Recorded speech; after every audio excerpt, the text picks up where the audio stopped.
Kirsten dwi'n 23 mlwydd oed, dwi'n byw Ponllefni a dwi'n single.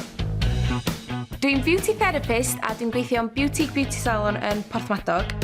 Mae y lle wedi penderfynu helpu Kirsten I ffindio cariad. Ond pam? Dwi wedi bod yn single ers 3 a hanner blynedd. Mae'n siŵr mae hynna ella I wneud efo cos bo fi rei picky. Mae yna sialens o'n blaen allu. Rhywbeth arall? Mae lot o bobl yn deud bod fi'n perfectionist. Gret, mi drian ni'n gorau, ia? Unrhyw gariadon yn y gorffennol dylen ni wybod amdano fo. Seicos ella?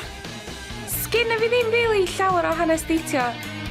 Dwi'n fawr di rili gael un cariad erioed. Ond oedd o'n horrible. Ie, do'n yn licio fo. Wel, fydd yr rhaid a neud I ffindio eich di'n spot on. Mae'r ymchwilydd di bod rhwng Cymru yn chwilio amdano nhw. Oedd hi reit hapus anyway. Ond I hi yn ysi. Oh my god, beth dwi'n gorau neud? Heia Kirsten, dyma rhywbeth I fi gael dyglymu fyny nes ymlaen. Oh my god, beth sy'n neud fi sgrichian? Dros yr wythnosa nesa, mi fydd Kirsten yn cwrdd am bell ddyn fydd yn trefnu det hollol wahanol efo'i budget o gampynt. First time for everything, I suppose, yeah? Hello, Kirsten!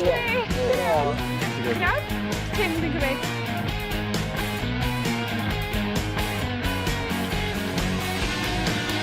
Dwi'n gobeithio gyfynbys di hwn o'n bod, de? Pa'r un fydd hi'n ddewis I fynd ar ail det? Os un o gwbl? Dwi'n meddwl bod fi'n indecisive. Ella bo fi.